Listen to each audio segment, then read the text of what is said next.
AdLib is the DSP-agnostic buying platform to scale your programmatic campaigns smarter, faster, and more profitably. AdLib helps independent agencies and marketers deliver premium programmatic performance without the complexity, cost, or overhead of traditional DSPs. Their platform provides the tools, data, and automation to run enterprise-quality campaigns, from CTV and audio to geofencing and YouTube, all under one roof with zero trafficking headaches. Plus, they're not just a platform, they're your growth partner. The AdLib team helps you win new business, expand budgets, and deliver measurable ROI that keeps clients coming back. It's time to unlock programmatic. Join leading marketers worldwide who are using AdLib to deliver more campaigns with better results. Check out getadlib.com. Hi, everyone. Ibotta is a client of my company, Sharpen. Ibotta did not sponsor or pay for this episode. Welcome to Open Market, a podcast about building companies in the advertising industry. I'm Joe Zappa, and I'm joined by Eric Franchi and the CRO of Ibotta, Chris Riedy. How are you, Chris? I'm great, Joe. It's nice to see you guys. How was the day? Oh, it's fabulous. Eric is rocking his high school football captain jacket, and I'm rocking my silk striped flowy Miami shirt because it's the week before possible. Do you think that shirt will make the rotation, or is it probably you've already worn it so you can't wear it again next week? Oh, don't worry. I have another one in a different color scheme. Okay. All right, Chris, this is the second time you've been on. Yeah, you were CRO at TV Scientific, former portfolio company of ours, current client of Sharpen, and you made the move to Ibotta. Congrats on that. Belated congrats. Before we get into the conversation of today, tell everybody what Ibotta is all about. Thank you, first of all, for having me, guys. You're two of my favorites out there. I talked to Joe a lot, and Eric, we caught up recently. Just appreciate the time with you. Ibotta is this fascinating business, and I talk about it kind of in three beats. Founded 14 years ago as a direct consumer mobile app focused on cashback rewards. 50 million downloads over the history of time, over $2 billion of cash back to American consumers. Incredibly awesome. The challenge with the business was that mobile apps are really hard to grow and they're really hard to sustain growth. So the business pivoted to a network model and did a deal with Walmart in 2021 to power what is now known as Walmart Cash. And now Ibotta is this cashback rewards platform that runs a white label business across Dollar General, Family Dollar, Instacart, Uber, DoorDash, and obviously Walmart, where we work with CPGs to help them put cashback rewards, otherwise known as coupons, in front of consumers. And that is just incredibly exciting.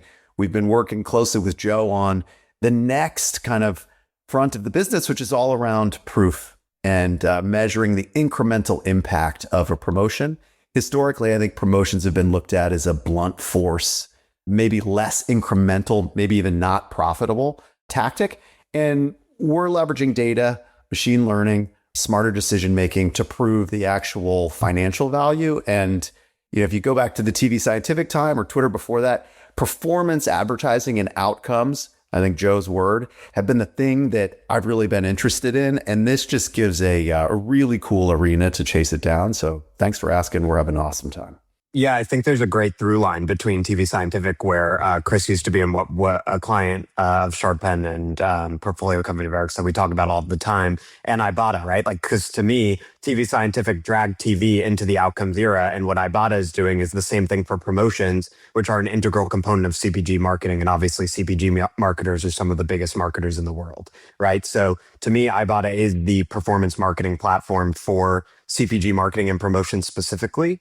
And promotions, as Chris said, are an area of marketing spend that is often viewed as a must-have, but not something that drives a tremendous amount of incrementality. And that should really be the engine of CPG growth. So if Ibotta can achieve that, and that's exactly what they're doing, and AI only helps them, it's a massive opportunity, not just for them, but for the entire CPG marketing industry.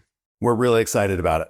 It's something that gets me up every morning and is like, this opportunity is so large, just tremendous. So I'm really excited. So what we want to get into today is, Chris, how you sell that and how that evolves across the different stages of an organization, which we just named three, Ibotta, Twitter, and TV Sci, that represent different stages of a high growth company's life cycle. And so what we want to do with you is start at the beginning, which is before you hire Chris Riedy, before a head of sales, CRO, sales org, what does great founder-led sales look like in an ad tech or a MarTech company? We'll start there and then you'll take us through the progression. So I've been thinking about this and I've had the opportunity to do this a number of times where I've been a revenue leader underneath a founder.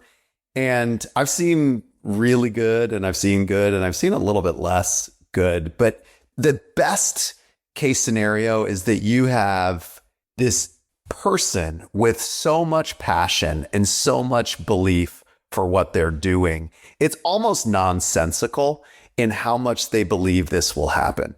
Because when you're starting from scratch, as we all know, trying to get meetings and trying to convince somebody to, test an innovation budget with you, it doesn't just take belief, it takes really incredible belief and passion. And so when I think about who I work with today, Brian Leach, like he is at the end of the spectrum on passion and belief in what we're doing.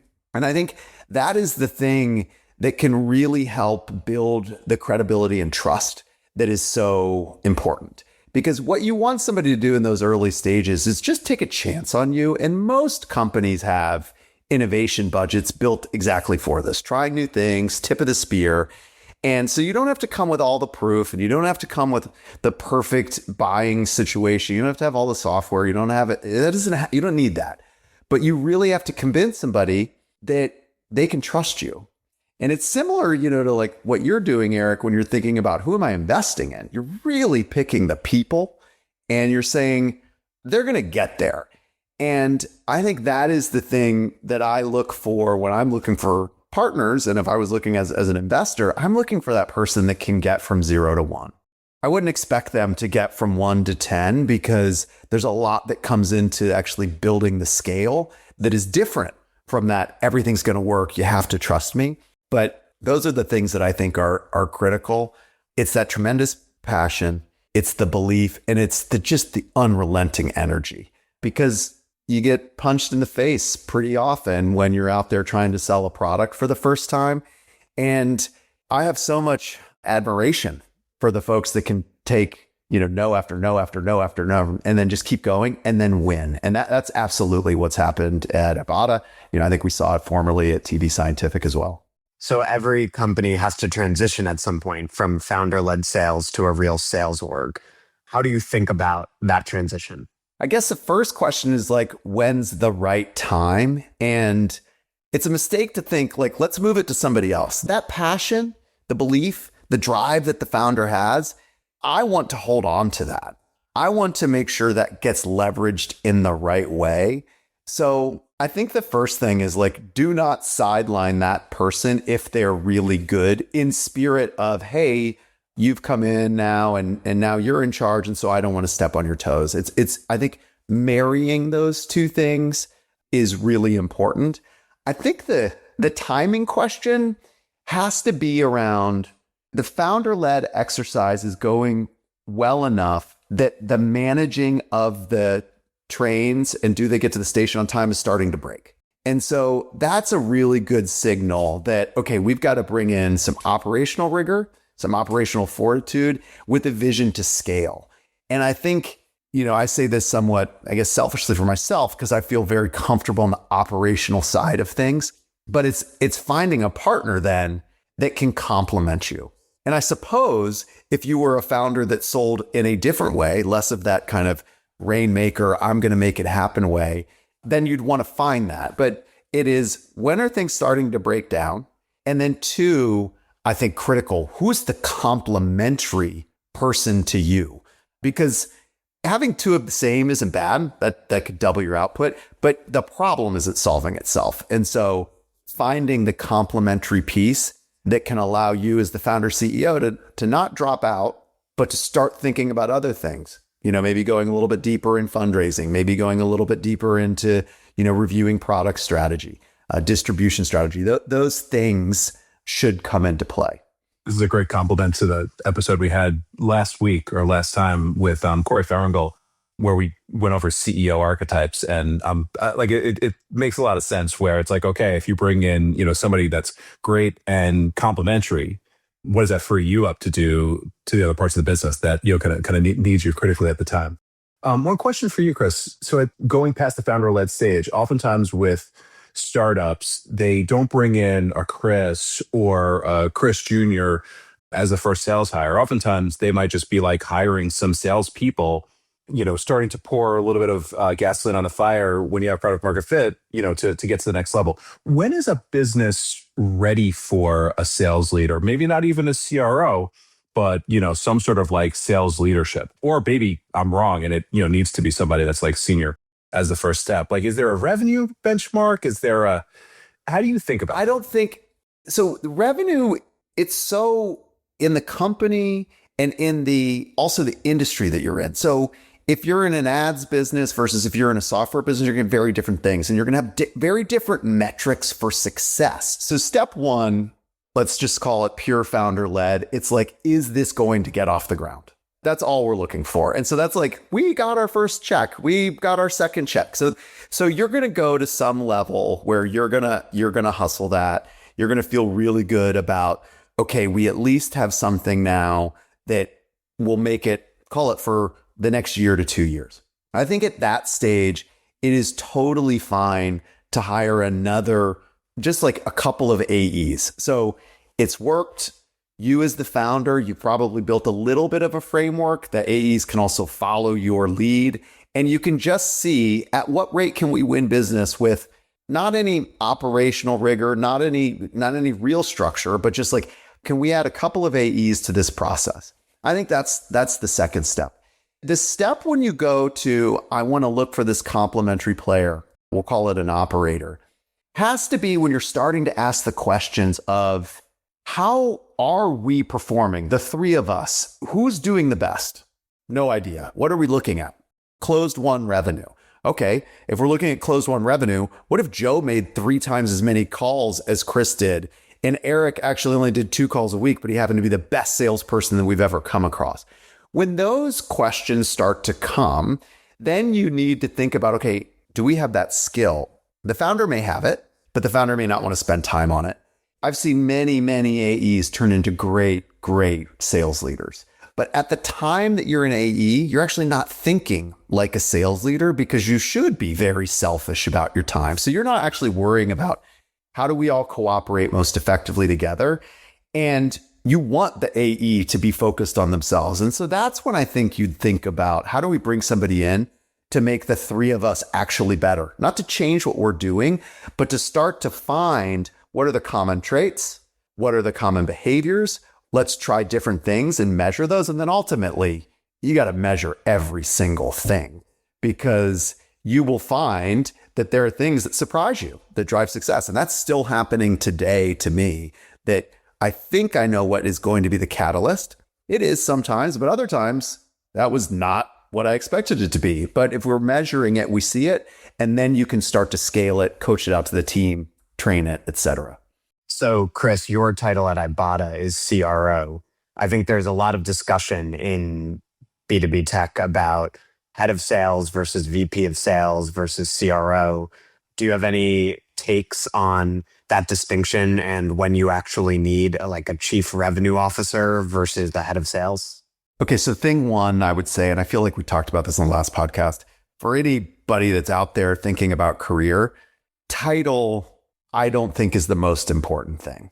The most important thing is, what scope are you taking on and who are you working with?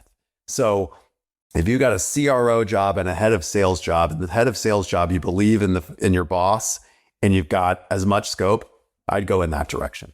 So that's thing one. Thing two, I would say, is a CRO probably needs to have scope that goes beyond just managing the sales org.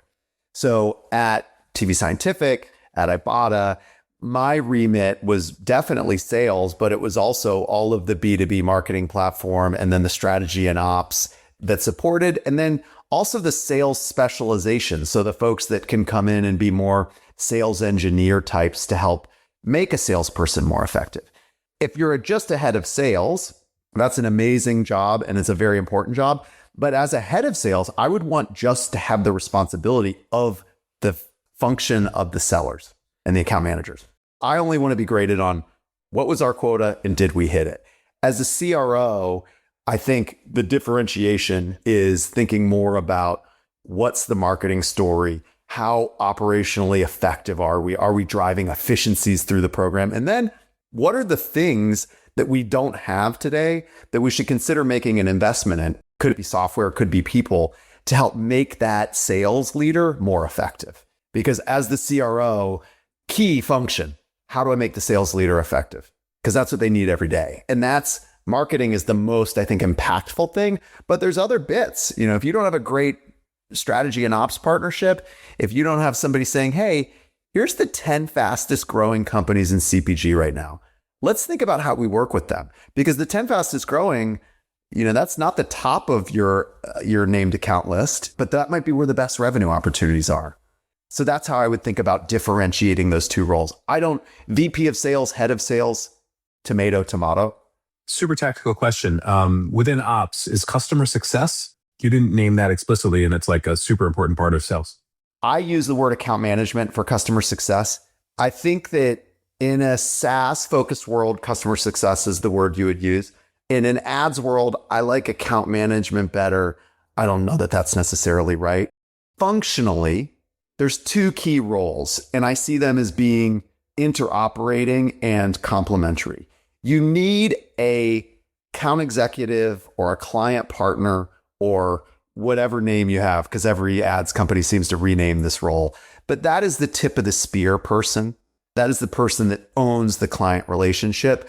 But their job should be consistently to sell in one thing and then another thing and another thing. We use the term multi-threading at Ibotta all the time. It's how do we find different contacts inside of the same company so we can meet their needs in different ways. The account manager or the customer success, same concept. They then run the business. They're making sure that the deals that we got closed, we're actually launching on time and we're meeting the customer needs. They're optimizing to client success because as much as we want the machines to do all of it, there's still a lot of people involved in that. And then finding the results and then presenting them. So I think about customer success or account management living next to the account executive or client partner. And I consider all of that to be sales because they are different functions of sales, but it's ultimately about generating more revenue in a client-centric way for the business. So I'm thinking about, Chris, the role of the CRO or the head of sales and how that changes over time or with the scale of an organization. So I wonder if you could take us inside TVSci or Ibotta. Like you come in and it's like, what do you discover? And then what are sort of the types of issues that arise, the opportunities there tend to be, et cetera? You can find a lot of things. I think, what I found in each of those examples is you find this incredibly powerful story. We're bringing performance marketing to connected TV or we're bringing performance marketing to the promotion space. It's like, wow, this is awesome. And you can quickly find people that have it and can run with it. In each instance, though, I found inconsistency in how the total company was actually bringing all of it to life. I don't think big or small differentiates what you will find because ultimately it comes down to who was the leader before and how rigorous were they in operating the business. And as we all know, sometimes exceptions are easier to deal with than the rule. So rather than getting everybody to follow the same, we update Salesforce on Friday afternoons. We don't go into the weekend without doing that. That's a good practice, but sometimes somebody will be like, I actually don't think I want to do that. And maybe you as the sales leader are like, I don't want this fight for whatever reason. And so I think the thing that you can find is inconsistency. The thing that you have to understand when you take an opportunity like this is that you're not walking in just to keep it going. They're hiring you to actually come in and be a bit of a forensic accountant, a detective. Go see what's happening. And it's not a bad thing when you say, hey, I'm observing this thing and it actually doesn't track for me. I'm going to try to learn it a little bit better, but let me tell you what I was expecting. And then let me say, I'll come back to you in a week, 2 weeks, a month, whatever you need. And ultimately, as we know, if it's not tracking, then what's the recommendation to make it better? And working with folks like Jason and Brian at, TVSci and Ibotta, each were, and I think are great with that exercise of come in here. This is the way we've been doing it.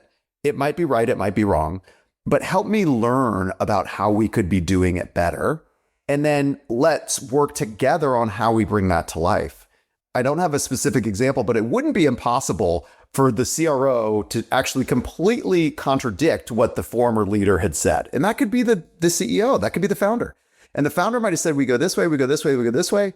And they might have had some success with it. And then the new CRO comes in and says, actually, we need to pivot this a little bit. And then in that instance, having that united, again, we go back to the complementary thing, making sure that you guys are complementary or you two are complementary in what you're doing. And then you're united in, we did this before, we're changing it up a little bit, times have changed, and that's okay. So that you don't get stuck in the thing that would really scare me, which is, hey, the old boss or the CEO said we do it this way. And I know you're coming in and saying we're going to do it a different way, but he or she is still the CEO. And then if you don't have that united front in communication, now you've got different behaviors, you've got people swimming in different directions, and that's very tough to deal with. Such a diplomat. Like I'm picturing those conversations of, wait, like you're not going to do what I told you to do? Believe me, it can happen. And I think that if you are a CRO that's going in or a sales leader that's going in to work with a founder, that diplomacy is a pretty important skill. And doesn't mean it's the most important thing, but I do think it's important. And I think understanding that your first order of business, like you talk about the sales archetypes, you could be like this great seller and you go in and you're like, first thing I got to do is just close 3 big pieces of business. And if I do that, the CEO's going to love me and the board's going to love me. If you're going in to be a force multiplier as a CRO, I think the first thing for you to do is build trust. Because without trust, you're not gonna get the organization where you're just gonna continue it forward. And that means ask a lot of questions. That means listening. That means observing and then articulating or writing down what you actually believe so someone else can consume it. And that I find leads to a really productive conversation, but sometimes it may not because the person might not be ready to hear it. But I think that trust building exercise, Eric, it's ultimately when you have that trust with your founder, and I feel really good about where we are at Ibotta right now, kind of all throughout the revenue org with me and Brian, with my directs and Brian. I don't want to stand in the way of that. We are so much more high functioning because you've taken the time to build trust, but that's not an easy thing because building trust is, it's a little give and take. And sometimes it feels great and sometimes you don't have it. But gosh, it's like going to the gym. If you're not doing it, you're not going to get in better shape. And if you're not getting in better shape, why are you going to the gym?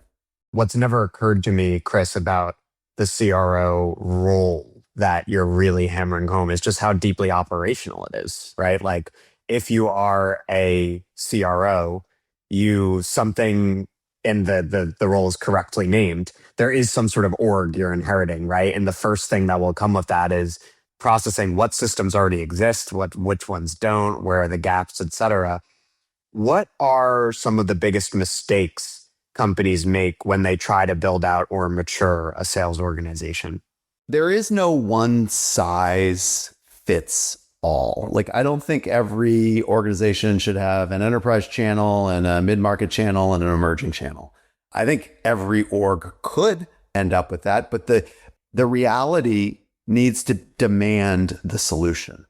The mistake that may be made is trying to drive org structure or a go-to-market plan because it worked somewhere before without it actually being right for what you have today. And I'll give you an example of that. Go back in time to Twitter. We had a pretty decent self-serve ad buying interface. Worked pretty well.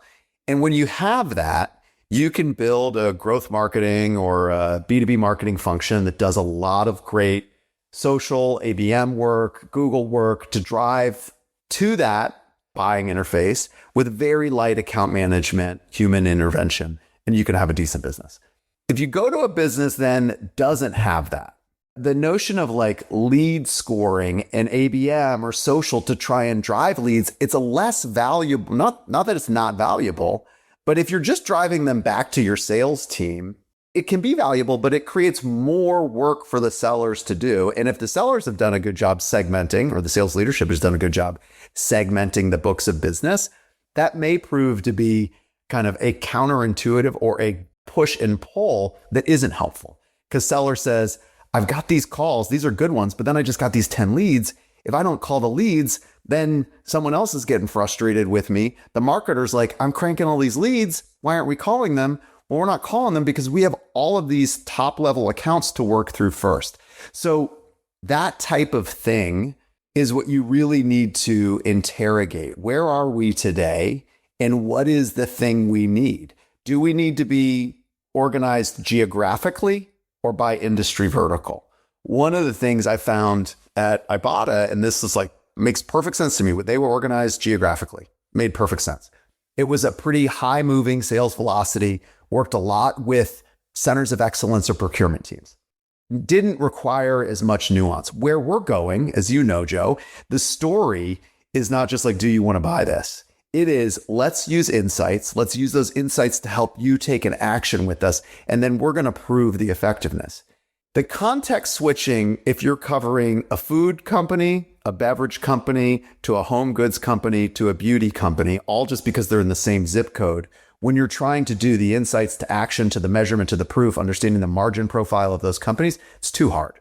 And so as we moved into a more client-centric and sophisticated sale based on how the product evolved, we needed to build the expertise inside of each customer team so that on Monday morning, when you sit down as a team, you're talking about what's happening in the food business as opposed to what's happening in the New York market, because what the beauty brand does doesn't really impact what the sugary soda company does. And that creates a lot of challenge. So coming all the way back around after those examples, understand what you're selling, understand where the pain points are for your team, and then create the structure that will support that most effectively. What I hear in your response is that we all bias to what we know, right? So when a new leader comes in, those internal to the organization say, we have historically done it this way and we don't want to change, right? Or at least most people are that way, right? They're governed by inertia. The person coming in has their own, I used to do it this way, right? For however it was done at their previous company. And what a great sales leader does is they train their operational expertise on the organization to identify inefficiencies, think about how things might be better, et cetera. But they don't merely port over whatever it is they were doing at the previous organization. Look, if you're doing it the best, that's it. And I think, look, mistakes happen. You know, I went from a big enterprise that was shrinking while I was there to a very small company. And, you know, I think at TV Sci, look at that outcome. Incredible. And that has to do with Jason, that has to do with the team, that has to do with so many people that did amazing work there. I think I added a little bit of value along the way, but I don't know that I had the perfect sales strategy for them. I just being very honest about that. But I would say that Jason and we work together pretty well because my operational kind of rigor and trying to really challenge the business across the entire scope. What is product building and are we selling it? Are we selling it well? Are we building it because we want or because the clients are demanding it? And so again, I just go back to this trust thing because you're going to get it wrong. Stuff never goes the way you expect it to. And as long as you have trust and as long as you can communicate clearly, here's what I see, this is why I'm doing this. Are we aligned that this is the right bet to make right now? Then you get out of the like, did it work or didn't it work? You know, sometimes you do the perfect work and it doesn't end up the way you want it to. And I think what I would be looking for is people that do the right work, where the right work can be different depending on the situation. You just mentioned outcomes, and we talked about TV Sci and Ibotta as both being ad martech companies that have sort of dragged a different sector of the marketing industry into, you know, what we've called the outcomes era. How does that focus on outcomes and performance change the way that ad tech and martech companies need to sell? Here's the thing that's a little different. When you're thinking about selling outcomes, you have to be inclined to discuss data. You have to be inclined to do some math. You have to be willing to understand, what is the arbiter of said outcome? Whose measurement is it? You have to be aware that if I tell you my own platform says you did really well, the marketer's probably going to be skeptical, probably should be skeptical, and you should be looking for some validation. So in an outcomes-oriented sell, I think that I use the term customer centricity, being incredibly focused on the end customer. What are they trying to get out of this? And in that end, what is their source of truth? Because just because our software says it worked, if we know that their source of truth is something else, if I hammer them over the head that our software said it worked and theirs didn't, it's probably not going to engender the right amount of trust. So I think about great sellers ultimately have to be great discoverers. They need to ask the right questions. They have to figure out, what is the thing this customer wants to buy, and how do I shape what I want to sell into what they want to buy? It's trying to find that right connection point.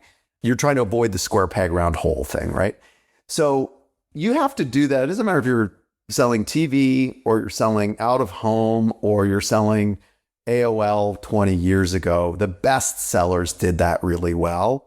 I think there is an opportunity to be a great seller, to advocate for your customer, to push value without maybe having all of that kind of technical chops, without having as much operational rigor.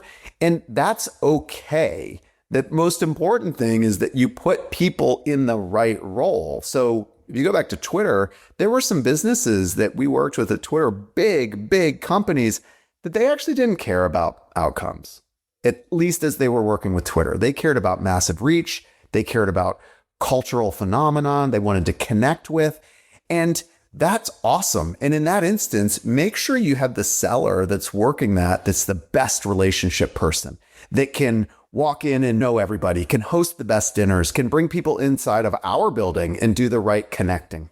But if you're going to go to the hardcore performance companies, if you're going up to Seattle and you're going to spend time with Expedia and Amazon, that person might not be the right person, because what those companies are going to demand is much more of a roll up your sleeves whiteboarding session to really prove the efficacy and to think about, what are the experiments we're doing that's going to prove this is going to work? Do you want me to give you data so that you can prove this is working? I'm not in the business of sharing my data with anybody. So I think, Joe, to your question, outcomes, make sure you have that technically inclined salesperson that can lead that conversation. And if you happen to have folks that are more on the other side, more of just the big picture seller, the relationship seller, that's okay. You can train each side. If the person wants to get good at that, I don't think it's too hard. But it's the big thing you want to make sure you don't do is take the person that's great at selling the cultural moments and give them a book of business that's all about API integrations, clean rooms, and math. Yeah. Because that you might be asking them to do something that's not what they want to do. Oh man, I just had funny thoughts of the wrong person walking into the wrong meeting. It reminds me of we had a great pod last year with Aaron Hoffman, who was sort of pounding the table that the salesperson of today and tomorrow is largely different than the salesperson of yesterday, where there were a lot more of the relationship sellers yesterday, just because things were maybe less outcomes oriented than today. So sounds like that sort of maps to your view as well. It does. The one thing I want to just be clear on, I don't think it's either or. I think it's and, because relationships get you out of hot water. So this is true. I've worked with some leaders that they think of sales as like dark arts, or they think of sales as magic, and they tend to be more engineering focused, 0 to 1 folks. And when those folks are like, that's salespeople, you guys are these magicians, you just do stuff. And I think that if you don't remember that at the end of the day, people buy from people they trust, they buy from people that they like. And if you don't acknowledge that there are a lot of companies that are saying that they're doing something similar to whatever company you work for. Everybody's talking about AI right now. Everybody's talking about outcomes. The buzzwords are very similar. And so as a buyer, it's hard to cut through all of that. And by building trust, that's where I think we go back to the very beginning of this conversation. That founder-led motion has so much passion and belief in it that somebody says, I'm willing to give you a shot. And that's the first step. That trust is really important. You still have got to get the API. You got to do all that, you got to get the zeros to ones. You got to get the math right. But I think just think about, this person's rough around the edges. They don't build the relationship. Because if you don't have the relationship, I don't know that it will trump the hard times. Maybe the results didn't land. And you need to convince somebody that they didn't land, but that's still really good learning. And we should give it another go. So just don't lose sight of that. Yeah, that's a really good point. And I think that also is the capstone to the comment that you made, Joe, where it's like, it occurred to you that the CRO role is a heck of a lot more operational than, kind of in market. Every great CRO, Chris included, that, I've interacted with, they are like very, very deep operationally, but at the same time, they're sure to spend time with and, create relationships with all the top customers, right? So it's like, very much a balance of both with great CROs for sure. It also makes me think of another nugget of wisdom that the Vanderhooks passed along last week to me, where they were like, look, building trust in sales is all about admitting what you don't know and what you do know and what you're great at and what you're not so great at. Yeah. If you walk in the room, once in college, I was working on this project and someone else and I, a student colleague of mine, need to report to the board of alumni about something. And she would just like chest beat, right? Like she'd just go in and be like, everything we're doing is amazing. And I remember sitting there and I didn't have like the acumen to know exactly why it was wrong, but it's like, this feels wrong to me, right? Like if it feels wrong to be reporting to a board of some kind and just be like, we're crushing it on every available metric. It's like, because it just can't be true, right? And so it doesn't engender trust. And so there are sort of two versions of that Chris mentioned, right? There's like, as a company, we might be great at this and not so great at this other thing, right? Like maybe we're great at CTV, but we're not so great at, display banners. But then there's also understanding what the person on the other end of the table really cares about. And like maybe you go in with one of those more cultural big picture people and you go in with a technical person. And what a great sales duo would do is they sort of divine in the first 5 minutes, what does this person I'm talking to really care about? Right. And if it is the technical, then you hand it over to that person, you get in the weeds, whip out the whiteboard. And if it's more big picture and they're just going to be bored by those details, then you don't, saddle them with information they don't need. That's customer centricity. At its core, you are committing to understand what that buyer or that business owner or business leader needs. And the reality is that inside of the same company, inside of the same business unit, sometimes inside of the same brand, you can find different people that need different things. And great salespeople, another thing that they do is they don't stop. If you go at company A, B, and C, it all worked with this same type of person. You go to company D, you hit that person and it's not landing. That doesn't mean, okay, we're done here. Who's next? Because companies operate differently. We just talked about CRO versus head of sales. Sometimes it means the exact same thing. Sometimes it means different things. Well, so does head of marketing. So does head of procurement. And I think understanding, Joe, the way you talked about, what do you actually need? What's going to make you successful? What do you want to accomplish in the next year, independent of the campaign we're talking about or potentially the software license we're working through? Really getting to the brass tacks of what do you need, Joe? And having that understanding, I think it helps align interest and or understand, I can't help you right now, so let me not waste your time. Would you mind introducing me to this person that might be able to be a better fit for me? That is excellent sales, if you will. Speaking of marketing and what each person or each division within a company needs, how do you as a sales leader like to collaborate with marketing? You have to be aligned on the end goal. What are we trying to accomplish here? Are we trying to drive awareness?